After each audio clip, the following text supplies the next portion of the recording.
마가복음 4장에는 총 5개의 비유가 있습니다. 4장 전반부에 씨 뿌리는 자의 비유와 후반부에 또 이러시되로 시작하는 4개의 비유입니다. 21절부터 시작되는 등불 비유, 또 24절부터 시작되는 헤아림 비유, 26절부터 시작되는 저절로 자라나는 씨의 비유, 마지막 30절부터 시작되는 겨자씨 비유가 그것입니다. 지난 시간에는 첫 번째 비유인 씨 뿌리는 자의 비유에 대해 살펴보았습니다. 제자들이 갈릴리 해변에서 무리들과 함께 이 비유를 들었을 땐 그들도 깨닫지 못했습니다. 이후 따로 예수님으로부터 해석을 들었죠. 비유 해석은 선택된 자들에게만 주어진 예수님의 사적인 가르침이었습니다. 외인들에게는 단순히 비유만 주어졌지만 내인에게는 비유뿐 아니라 비유에 대한 해석까지 주어진 것이죠. 본문은 예수님의 이 사적인 가르침을 비밀이 주어졌다라고 합니다. 비밀이라는 이 말은 오해의 소지가 있습니다.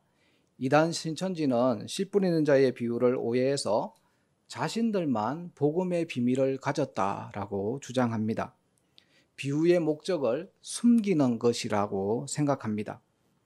씨 뿌리는 자의 비유만 보면 비유는 복음을 숨기는 듯 하지만 이 마가복음 4장에 나오는 비유 전체를 보면 복음의 의미를 숨기는 것이 아니라 복음의 의미가 드러나게 됨을 알 수 있습니다. 예수님이 알려주신 이 비유 해석도 언젠가는 제자들의 가르침에 의해서 무리들에게도 알려집니다. 비밀이 의미하는 바가 무엇이든지 간에 그것보다 더 중요한 것은 제자들을 통해서 하나님 나라가 밝히 드러난다는 것입니다. 비유의 목적이 숨기는 것이라는 그 오해를 불식시키기 위해서 4장 후반부에 이 4개의 비유가 나오는 것입니다. 비밀은 인류 역사 가운데 하나님께서 초자연적으로 개입하신 그런 현상을 말합니다. 하나님이 사람의 몸을 입고 오신 성육신이라는 이 낮아진 방식이고요. 하나님이 시간과 공간의 제약을 받으시는 제한된 방식입니다. 악을 완전히 박멸하지 않으므로 불의를 당하는 연약한 방식이기도 합니다. 이러한 방식은 구약의 율법 선생들이 전혀 예상치 못한 방식이었죠. 그런데 이 방식이 십자가에서 드러나게 되자 복음은 폭발적으로 팽창하게 됩니다. 씨 뿌리는 자의 비유에 이어서 등장하는 나머지 4가지 비유는 내인들을 통한 복음의 팽창을 보여줍니다. 악이 창궐한 상황에서 하나님의 통치에 대한 의문을 품은 교회에게 주어진 답변입니다. 등불 비유처럼 복음은 감춰지지 않기 때문에 팽창합니다. 헤아림 비유처럼 복음은 은혜의 원리가 작동하기 때문에 팽창합니다. 그리고 저절로 자라나는 씨와 겨자씨 비유처럼 복음 자체에는 엄청난 생명력이 있기 때문에 팽창할 수밖에 없습니다. 오늘은 마가복음 4장 후반부에 나오는 4개의 비유 중에 2가지 등불 비유와 헤아림 비유를 살펴보려고 합니다. 시간 관계상 나머지 저절로 자라는 씨의 비유와 겨자씨 비유는 다음 시간에 살펴보도록 하겠습니다. 첫 번째, 등불 비유입니다. 하나님 나라는 감출 수 없기 때문에 팽창합니다. 예수님은 이번에도 등불이라는 일상에서 사용하는 친근한 소재를 활용해서 말씀하십니다. 전기불이 들어오지 않는 시절에는 이 등불이 집안에서 이 전등의 역할을 했습니다. 등불은 등경이라는 받침대 위에 놓여서 온 집안을 환하게 밝혔죠. 이 등불을 말 아래 두는 자는 없습니다. 여기서 말하는 말은 곡식을 재는 도구입니다. 대박 아시죠? 10대가 한 말입니다. 저기 정수기 위에 꽂혀있는 생수통이 한 말짜리 통입니다. 등불 위에 이 말통을 뒤집어 씌우면 깜깜해서 아무것도 보이지 않습니다. 또 이 등불을 평상 아래 두는 자도 없습니다. 평상은 평평한 판인데 앉아서 쉬거나 누워서 자는 가구라고 볼 수 있습니다. 2000년 전에 이 평상은 오늘날 침대와 같다고 봅니다. 침대 아래 이 등불을 놓으면 불을 밝히는데 아무런 효력을 발휘하지 못하게 됩니다. 예수님께서 이 말씀을 하셨는데 우선 이 비유에 나온 등불에 대해서, 이 등불의 정체에 대해서 한번 파헤쳐 보겠습니다. 등불을 헬라어 언어로 보면 등불 앞에 정관사가 붙어 있습니다. 그 등불입니다. 따라서 이 등불은 어떤 특정한 등불을 가리킨다고 볼 수 있습니다. 또 등불이 온다라고 하는데 등불을 의인화한 것으로 볼 때 등불은 특정 인물을 염두한 것으로도 볼 수 있습니다. 바로 이 비유를 말씀하고 계신 예수님을 가리킵니다. 그러니까 등불이 감추는 것을 목적으로 하지 않듯이 예수님도 자신의 정체를 감추고자 하는 듯 하지만 궁극적으로 드러낸다라는 걸 말합니다. 22절을 같이 한번 읽어보겠습니다. 드러내려 하지 않고는 숨긴 것이 없고 나타내려 하지 않고는 감추인 것이 없느니라. 이 말을 자세히 보시면 상당히 해석하기 어렵습니다. 국어 문법적으로 무슨 말을 하는지 이해가 잘 안 됩니다. 같은 말을 살짝 바꿔서 2번 반복하고 있는 것을 볼 수 있죠. 이게 무슨 뜻이냐 하면 비밀은 드러나게 되어 있다라는 뜻입니다. 쉽게 말씀드리면 숨바꼭질과 같습니다. 숨바꼭질에서 숨는 것이 궁극적인 목적이 아닙니다. 만약에 숨는 사람이 1년 동안 숨어 있다고 생각해 보세요. 그거는 숨바꼭질이 아니고 공포 영화죠. 숨는 건 한시적입니다. 숨바꼭질의 궁극적인 목적은 숨어 있는 사람을 찾아내는 것입니다. 저희 집 아이들이 집에서 숨바꼭질을 자주 합니다. 술래가 눈을 감은 채 1부터 10까지 세고 난 후에 큰 소리로 이야기합니다. 다 숨었니? 찾으러 간다. 그러면 기쁨이가 큰 소리로 응, 다 숨었어 라고 이야기를 합니다. 자신이 숨어있는 위치를 그대로 알려주죠. 기쁨이는 숨바꼭질의 목적을 정확하게 이해하고 있습니다. 숨바꼭질은 하루 종일 숨는 것도 아니고 한 달 동안, 1년 동안 숨는 게 아니라는 걸 압니다. 옆에서 지켜보면 기쁨이는 형들이 1부터 10까지 세는 그 짧은 시간 동안 숨는 것에 만족하는 것 같습니다. 예수님도 마찬가지로 자신의 정체를 한시적으로 숨기셨습니다. 여러 병자를 고치시고 난 후에 그들에게 자신의 정체를 알리지 말라고 말씀하셨습니다. 베드로가 주는 그리스도라고 고백했을 때 베드로에게 자신의 정체를 다른 사람에게 알리지 말라고 하셨습니다. 변화산에서 변화된 모습을 제자들이 봤을 때 제자들에게 자신의 정체를 다른 사람들에게 알리지 말라고 당부하셨습니다. 그러나 영원히 자신의 정체를 숨기지는 않으셨습니다. 만약에 예수님이 자신의 정체를 영원히 숨기셨다면 우리가 예수님을 알 수 없겠죠. 예수님은 정해진 시간만큼만 자신의 정체를 숨겼습니다. 그게 언제까지입니까? 마가복음 9장 9절에 기록되어 있습니다. 9장 9절에 보면 인자가 죽은 자 가운데서 살아날 때까지입니다. 예수님이 자신의 정체를 감추는 시간은 부활 때까지입니다. 정리하면 예수님의 비밀은 숨겨진 듯 보이지만 결국 드러나기 위해서 주어진 것이다 라는 말입니다. 이 등불 비유의 목적은 예수님의 비밀은 숨겨지는 것이 아니라 드러내는 것임을 알려줍니다. 하나님 나라는 꽁꽁 감춰진 것처럼 보이지만 한시적으로 감춰졌을 뿐입니다. 아이들의 숨바꼭질처럼 잠시만 숨겨질 뿐입니다. 그렇다고 시간이 지난다고 자동적으로 드러나는 건 아닙니다. 목적이 성취되어야 밝히 드러납니다. 그 목적은 십자가입니다. 부활이라는 목적이 성취되자 하나님의 통치, 하나님의 나라가 만천하에 밝히 드러나게 되었습니다. 어떻게 2000년 전에 전해진 그 복음이 지금 우리에게 전해졌을까요? 예수 믿는 사람들이 숨바꼭질하는 어린아이들처럼 자신의 정체를 꽁꽁 숨기지 못했기 때문입니다. 예수님의 말씀을 듣고 깨달은 사람들이 예수 믿는다는 걸 숨기지 못했기 때문입니다. 예수님이 성천하신 후부터 제자들이 살아있을 때까지를 사도시대라고 합니다. 제자들의 제자들이 교회의 지도자로 활약하던 시대를 속사도 시대라고 부릅니다.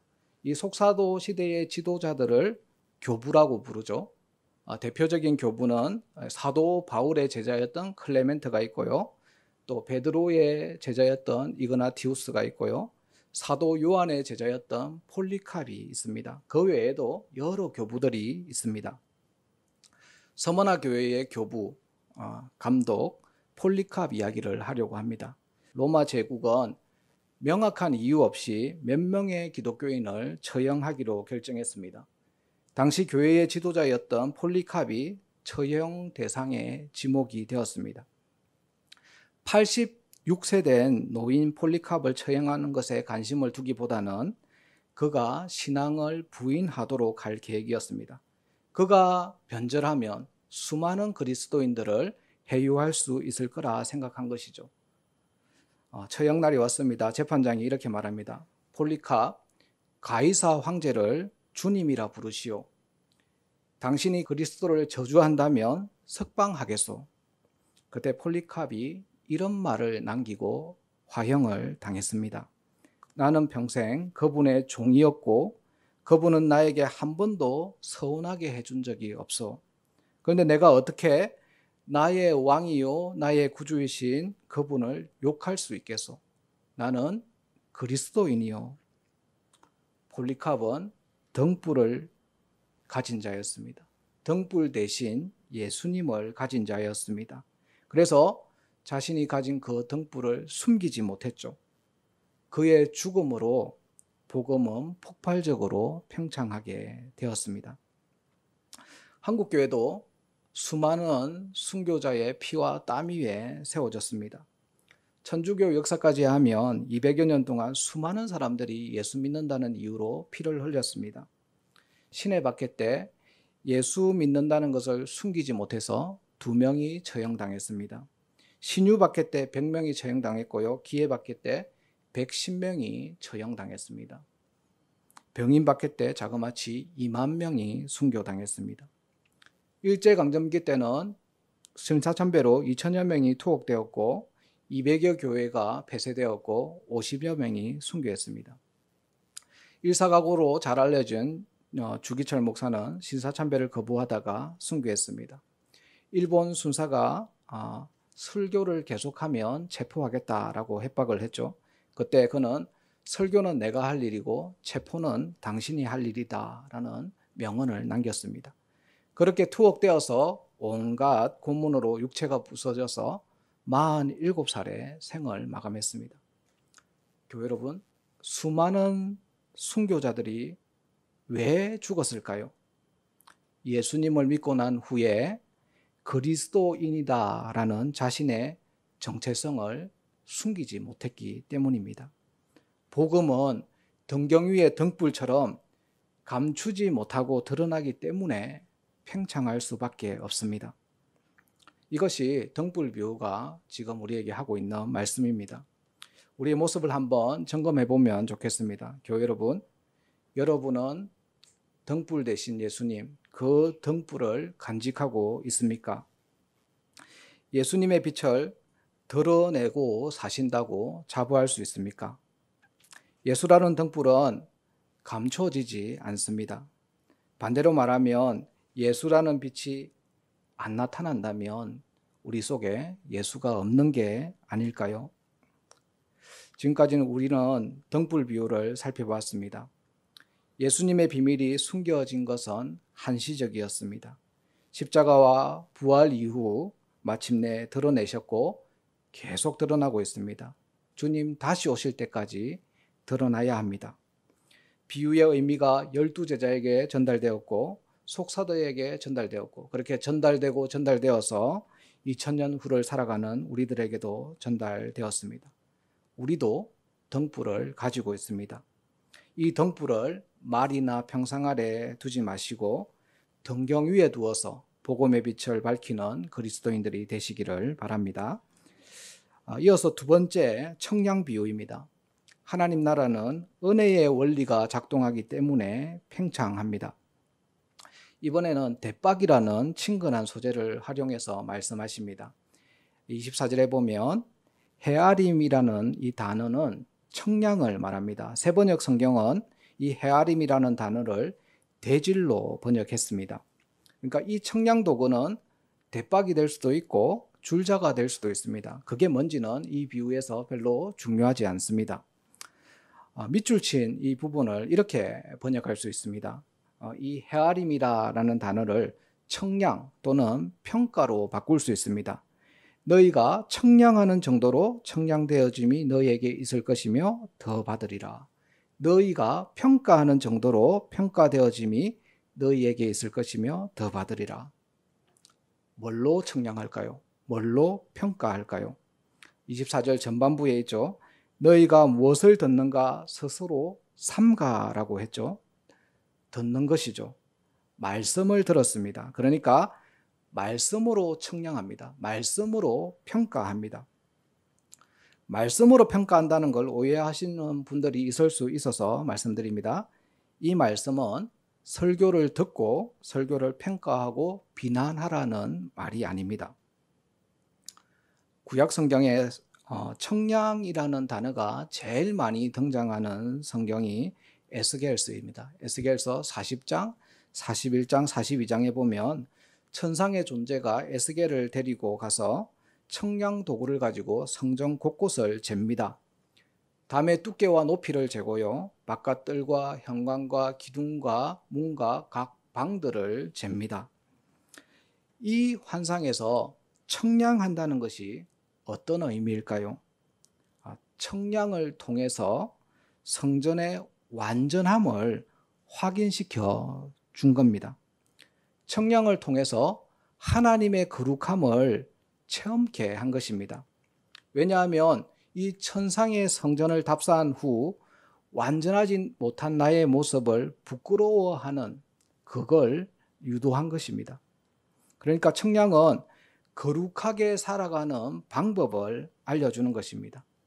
에스겔은 천사가 성전 곳곳을 청량하는 걸 보면서 하나님의 성전을 알아가고 하나님의 완전함을 선포하고 하나님의 거룩함을 추구하게 되었습니다. 다시 이 청량이라는 단어를 이해하시고 본문으로 돌아와서 보면 너희의 헤아리는 그 헤아림으로라는 말은 말씀으로 나를 청량하는 정도를 말합니다. 청량은 하나님의 완전함에 미치지 못하는 나의 모습을 보게 하는 것입니다. 말씀이라는 잣대로 내 모습을 평가하는 겁니다. 내가 하나님의 다스림을 어느 정도 받고 있는지를 말씀이라는 잣대로 재는 것입니다. 재어보니까 측정한 그 결과치가 형편이 없어요. 그러면 충격을 받아서 고민에 빠집니다. 고민하다 보니까 말씀에 도전을 받아서 들은 말씀에 반응하려고 합니다. 이처럼 말씀을 가지고 말씀에 따라 고민할 때 하나님의 헤아림이 나에게 주어진다는 것입니다. 말씀에 도전을 받을 때 하나님의 다스림의 세계로 내가 들어가게 된다는 것입니다. 말씀에 반응하는 정도로 하나님의 다스림이 나에게 주어진다는 말입니다. 그런데 여기서 끝이 아닙니다. 24절 끝부분을 보세요. 거기에 보면 더 받으리니라는 말이 의미심장하게 나오고 있습니다. 하나님의 다스림을 맛본 정도보다 더 주어진다는 것이죠. 이건 세상의 원리가 아닙니다. 세상의 원리는 인과율이죠. 원인만큼 결과를 얻습니다. 노력한 만큼 성과를 냅니다. 그런데 여기서 더 받는다라는 말은 인과율을 뛰어넘는 은혜의 원리입니다. 포도원 품꾼의 비유 아시죠? 포도원 주인은 오후 5시에 불러온 품꾼에게도 하루치 품삯을 주었습니다. 주인은 1시간밖에 일하지 않는 사람에게 은혜를 베푼 것이죠. 주인은 자신의 것을 가지고 자신의 뜻대로 할 권리가 있습니다. 이건 주인의 입장이고요. 그걸 품꾼의 입장에서 보면 은혜를 받았다, 더 받았다라고 말할 수 있습니다. 이어지는 25절에서 은혜의 원리를 보충해서 설명합니다. 있는 자는 받을 것이요 없는 자는 그 있는 것까지도 빼앗기리라. 25절에서 있는 자와 없는 자를 대조하고 있습니다. 구체적으로 뭐가 있고 뭐가 없다는 말일까요? 본문 앞문맥의 23절에서 들을 귀 있는 자들은 들으라 라고 했으니까 들을 귀의 유무를 말한다고 볼 수 있습니다. 또 방금 읽은 25절의 뒷문맥인 40절에서는 믿음이 없느냐라고 했으니까 믿음의 유무를 말하는 것으로도 볼 수 있습니다. 이 둘을 합하면 믿음의 귀, 듣고 깨닫는 귀가 있느냐라는 것을 말합니다. 믿음이라는 듣고 깨닫는 귀를 가진 사람은 하나님의 말씀을 더 받게 됩니다. 가진 자는 더 가지게 됩니다. 어떻게 해요? 듣고 깨닫는 사람은 하나님의 말씀을 단순히 지적으로 동의하는 것에 만족하지 않습니다. 말씀을 듣고 나면 충격을 받습니다. 깊은 고민에 빠집니다. 그래서 고민하다 행동으로까지 나아갑니다. 말씀에 반응합니다.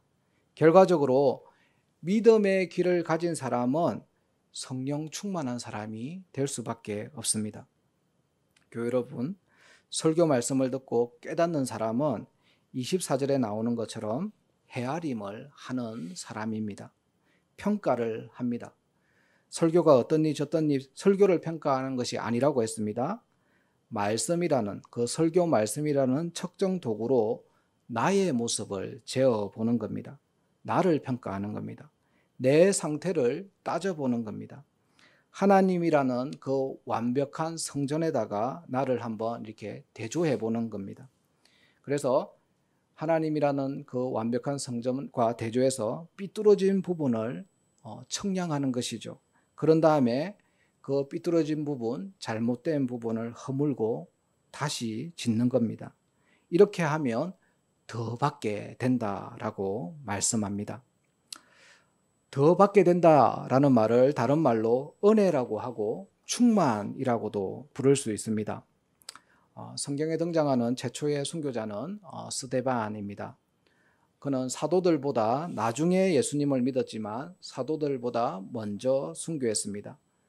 오후 5시에 포도원에 고용되었지만 그는 더 받은 사람이 되었습니다. 사도행전 6장에 보면 스데반의 이름 뒤에 항상 붙어 다니는 단어가 나옵니다. 그건 충만입니다. 성령과 지혜가 충만한 사람, 믿음과 성령이 충만한 사람으로 기록되어 있습니다.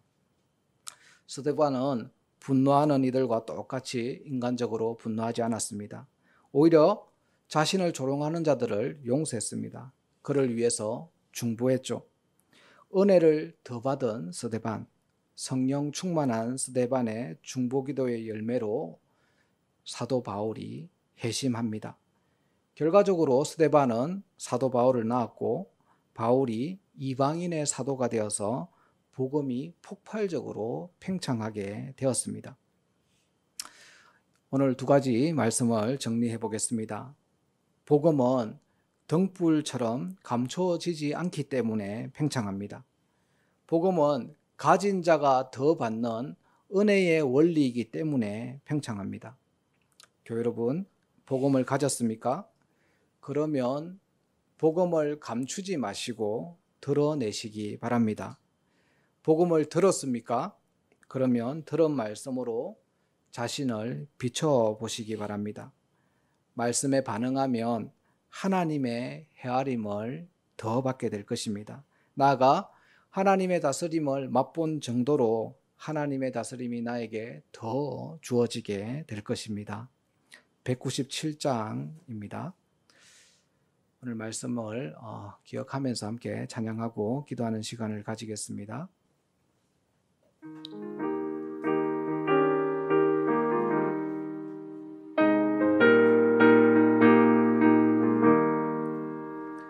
은혜가 풍성한 하나님은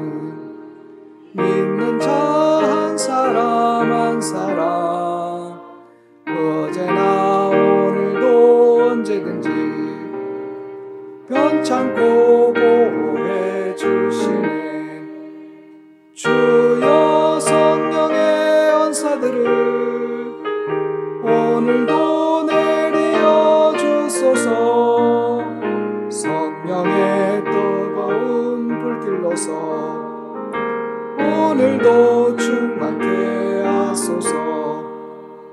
정욕과 죄악에 물든 마음을 성령의 불길로 태우사 정결케 하소서. 태우소서. 깨끗게 하여 주옵소서. 주여 성령의 은사들을 오늘도 내려 주소서. 성령의 뜨거운 불길로서 오늘도 충만케 하소서. 희생의 제물로 돌아가시 우리 주 예수여, 구속의 은혜를 내리시사 오늘도 구원해 주소서. 주여 성령의 은사들을 오늘도 내려 주소서. 성령의 뜨거운 불길로서 오늘도 충만케 하소서. 주님의 기쁘신 은혜만을 세상에 널리 전하리니 하늘의 능력과 권세로서 오늘도